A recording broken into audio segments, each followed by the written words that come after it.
Эфир абхазского телевидения продолжает русская служба новостей. Здравствуйте. Посол России в Абхазии Алексей Двинянин представил президенту Абхазии Аслану Бжане нового начальника пограничного управления ФСБ России в Абхазии Андрея Кудимова. На встрече обсуждались вопросы, связанные с деятельностью российских пограничников в нашей стране, их взаимодействие с абхазскими коллегами.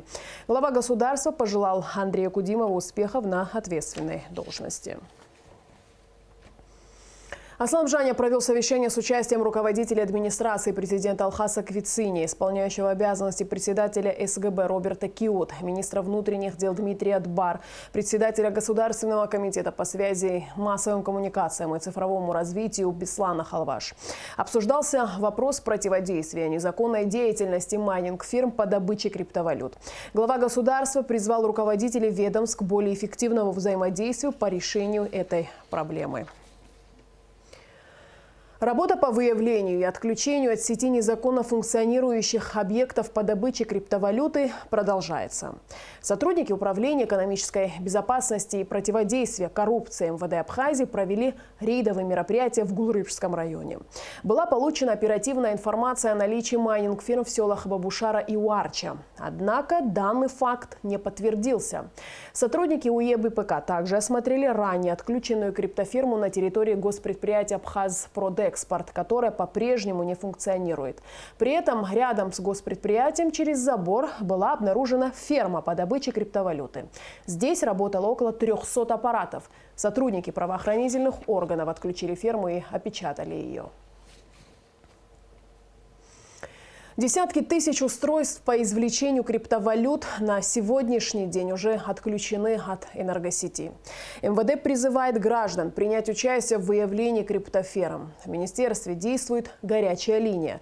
Все, кому известно о незаконной деятельности майнинг-объектов, могут обращаться по телефону 226 41 41 в дежурную часть МВД или по телефону 927 28 46 в УЭБПК МВД. Можно также написать сообщение на WhatsApp и Telegram Messenger +7 940 920 20 95. Проблемы энергетической отрасли республики, а также возможные пути их решения обсуждались на совещании в Черноморэнерго, которое провел руководитель предприятия Михаил Логуа. В совещании принял участие глава администрации города Сухум Беслан Эшба. Эсмагуланзе расскажет подробности. Открывая совещание, генеральный директор РУП Черноморэнерго Михаил Логуа назвал ситуацию, сложившуюся в энергетике страны, крайне сложной. Несмотря на множество мер, принятых правительством и специалистами Черноморэнерго, нагрузки в сетях продолжают расти. К большому нашему сожалению, все те мероприятия, которые давали какой-то, можно его назвать сиюминутный эффект, это, к примеру, то, что мы проработали с операторами сотовой связи под Новый год, то, что мы периодически работаем с правоохранительными органами, главы администрации на местах нам помогают. Судя по тем нагрузкам, которые мы имеем, эти мероприятия не дали должного эффекта. Напротив, нагрузки увеличились. В связи с этим вынужденные меры, то, что мы вынуждены, чтобы сберечь оборудование подстанции, чтобы не допустить более серьезных последствий, когда наши люди могут остаться на этих участках без света в случае аварии, подобной той, которая была на Сухум-1, на очень длительный промежуток времени, мы вынуждены по нагрузкам обесточивать население, что вызывает крайние неудобства. Из-за перегрузок свет отключают по нескольку раз на несколько часов в сутки во всех районах республики. Основные причины – пресловутые майнинговые фермы и холода, с наступлением которых потребление энергии по стране увеличилось. Мы со своей стороны, как администрация города, тоже предпринимаем меры определенные. Вот вчера, позавчера, после совещания в администрации президента, мы дали указания всем подразделениям администрации или так или иначе, которые соприкасаются с администрацией, объекты, переданные в аренду, с жесткими требованиями пресекать всех, кто там устанавливает или может установить аппарат по добыче криптовалюты. Хочу вас всех тоже попросить, и мы все давайте плотнее работать. То есть это в режиме постоянного взаимодействия, потому что без этого точно ничего не получится.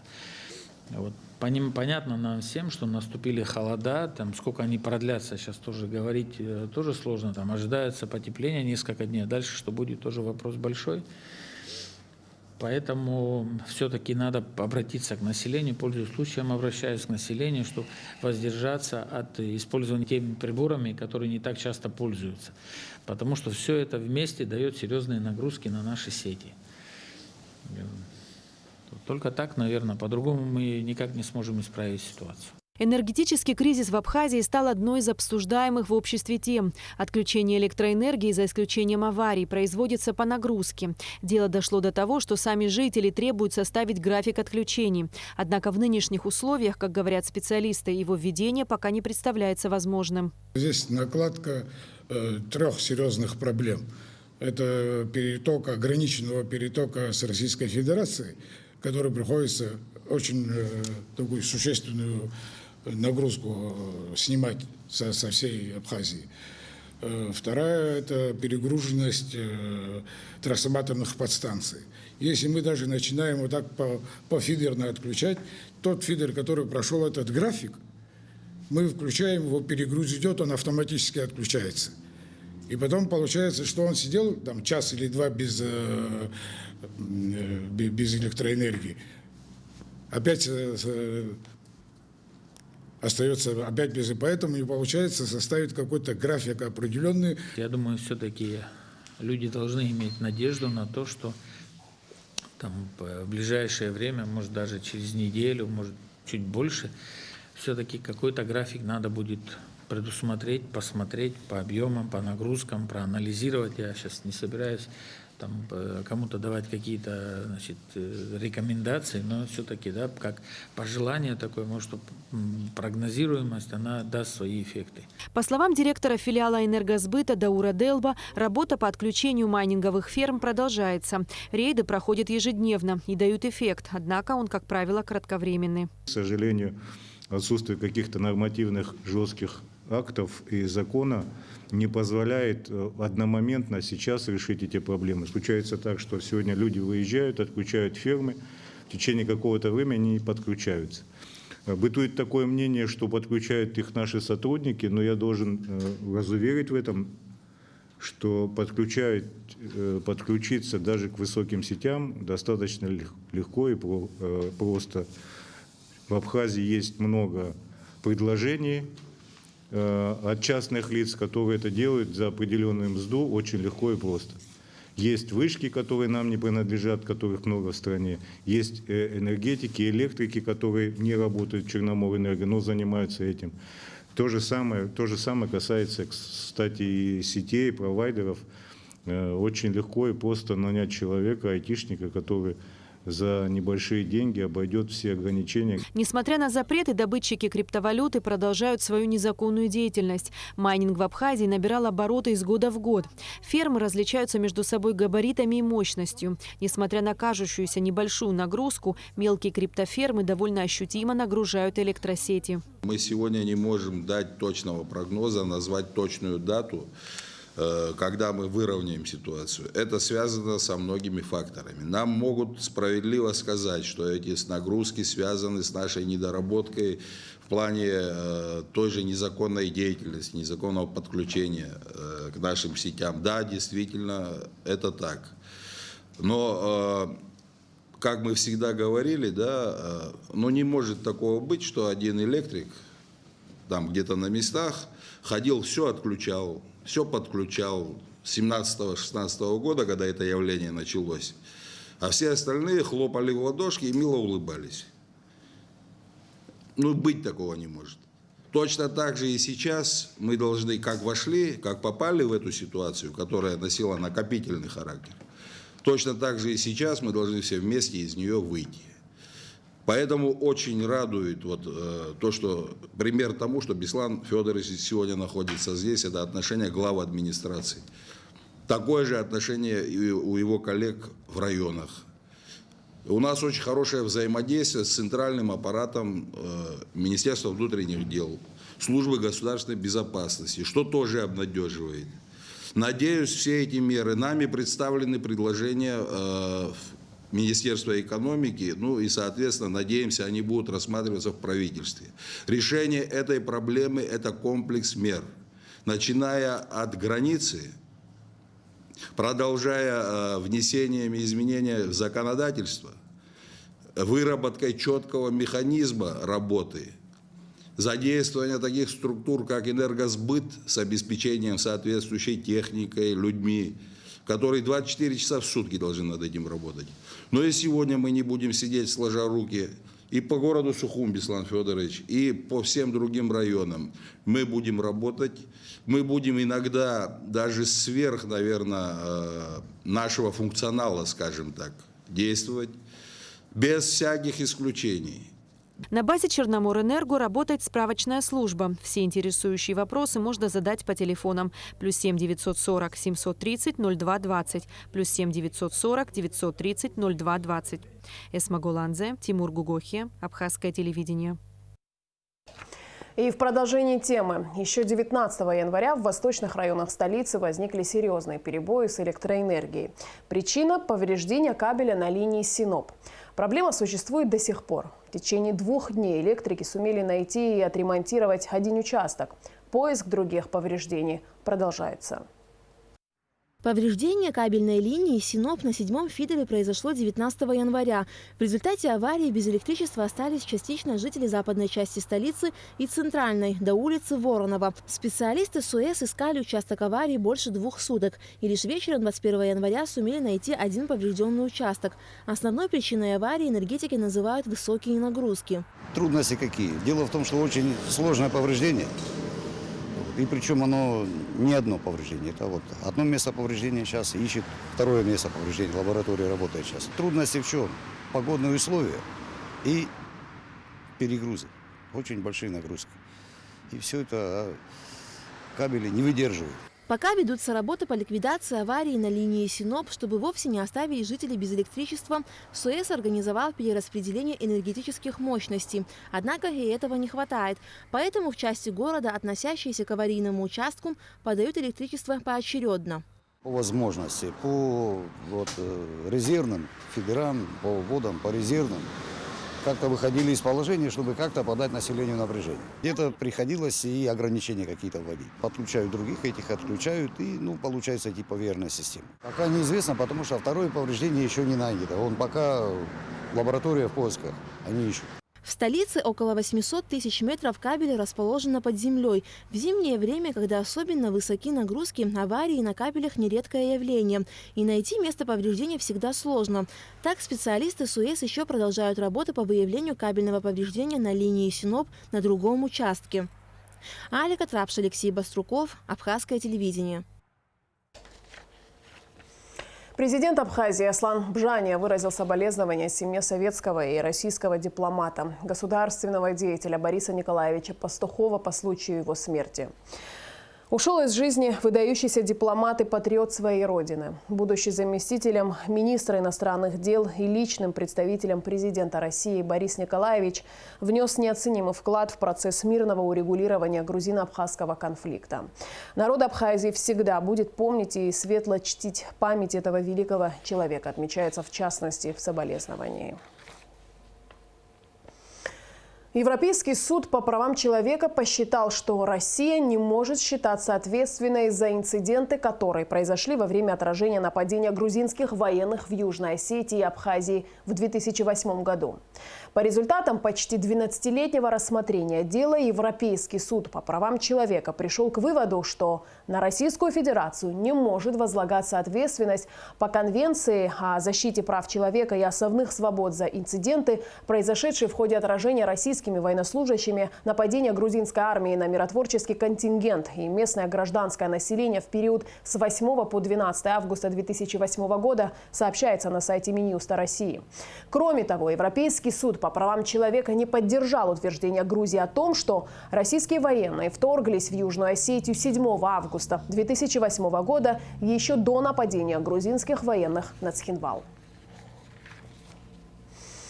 23 января в Сухуми пройдет акция в поддержку президента России Владимира Путина. Акция пройдет у стен посольства России в Абхазии в 13 часов. Акция проводится по инициативе общественных организаций «Русская община Абхазии», «Черноморское казачье войско Абхазии», «Союз казаков Абхазии», «Казаков-ветеранов боевых действий» и Фонда развития взаимоотношений между Абхазией, ЛНР, ДНР и Россией «Отечество», которые обеспокоены призывами прозападного Навального проводить несанкционированные митинги в России 23 января, не дожидаясь судебных решений и требованиями немедленного освобождения оппозиционера. Глава администрации города Сухум Беслан Эшба подписал распоряжение, согласно которому проведение на территории города Сухум акций в поддержку президента России Владимира Путина разрешено. Организаторы обязаны соблюдать заявленное количество участников, не более 50 человек, и социальную дистанцию, обеспечить участникам медицинскими средствами индивидуальной защиты. Начальнику УВД города Сухум поручено обеспечить охрану общественного порядка во время проведения мероприятий. И еще одним распоряжением Беслана Эшба субъекты предпринимательства, занимающиеся организацией и содержанием объектов общественного питания, фитнес-центров, спортивных залов, спа-салонов, саун и массажных кабинетов, арендующие у администрации города Сухум муниципальное имущество, освобождены от арендной платы на период ограничительных мер. Распоряжение подписано с целью оказания поддержки субъектам малого и среднего предпринимательства, а также минимизации негативных экономических последствий, вызванных эпидемией коронавирусной инфекции COVID-19. В соответствии со статьей 98 Закона Республики Абхазия об основах бюджетного устройства и бюджетного процесса Министерство финансов ввело режим временного управления бюджетом, при котором осуществляет исполнение бюджета по расходам на основе ежемесячного доведения до получателей бюджетных средств в размере, не превышающем 1/12 от объема показателей отчетного года. Об этом в интервью Абснепресс рассказал временно исполняющий обязанности премьер-министра, министр финансов Владимир Делба.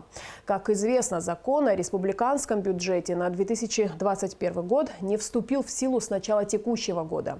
30 декабря 2020 года депутаты парламента не приняли республиканский бюджет Абхазии на 2021 год. 21 января отмечает юбилей заслуженный тренер Абхазии по волейболу, почетный мастер спорта республики Олег Лакарба. Уроженец села Хуланырха Гудаутского района Олег Лакарба после окончания Сухумского индустриального техникума поступил в Харьковский строительный институт. С 1967 года учился в Сухумском педагогическом институте на историческом факультете. Был директором Гудаутской спортивной школы. Олег Лакарба награжден многими государственными наградами за большой вклад в развитие физической культуры и воспитание подрастающего поколения спортсменов Абхазии. Олег Лакарба удостоен ордена Ахетзепша 3-й степени. В представительстве Россотрудничества в Абхазии подвели итоги конкурса викторины «Что я знаю о стране, в которой живу и учусь». Викторина проводилась в онлайн-формате. Проверить знания школьников, привлечь их к исследовательской работе, связанной с историческими событиями как в Абхазии, так и в России – главная цель конкурса. В викторине приняли участие 128 учащихся различных школ республики. Руководитель представительства Россотрудничества в Абхазии Вадим Чех отметил, что такого рода мероприятия будут продолжены, а наиболее отличившиеся участники конкурсов будут поощряться. Особую активность в конкурсе проявили сухумские школы и гагринские школы, хотя были школы из других регионов. Всего у нас 24 победителя, которые будут награждены ценными подарками и дипломами участников конкурса, но грамоты, свидетельствующие об участии в конкурсе, получат все 128 человек. Конкурсы подобного рода будут продолжаться, они больше и больше будут иметь творческий характер, потому что мы чувствуем именно такого рода потребность. И в этом смысле мы рассчитываем на достаточно такое эффективное взаимодействие с органами органами управления образованием республики и с образовательными организациями, в том числе и потому, что результаты этого конкурса можно, на наш взгляд, использовать в качестве элементов аттестации школьников по гуманитарным предметам, в качестве такой дополнительной образовательной программы. Я напомню, что мы регулярно публикуем на сайте результаты конкурса, в частности, уже опубликованы на сайте, опубликованы победители. 28 декабря прошлого года мы опубликовали. Но награждение состоится уже в более благоприятных условиях. И в конце выпуска традиционно о погоде. В пятницу 22 января в Абхазии ожидается переменная облачность без осадков. Температура воздуха ночью -3, +2, днем +4, 9. Температура морской воды +10.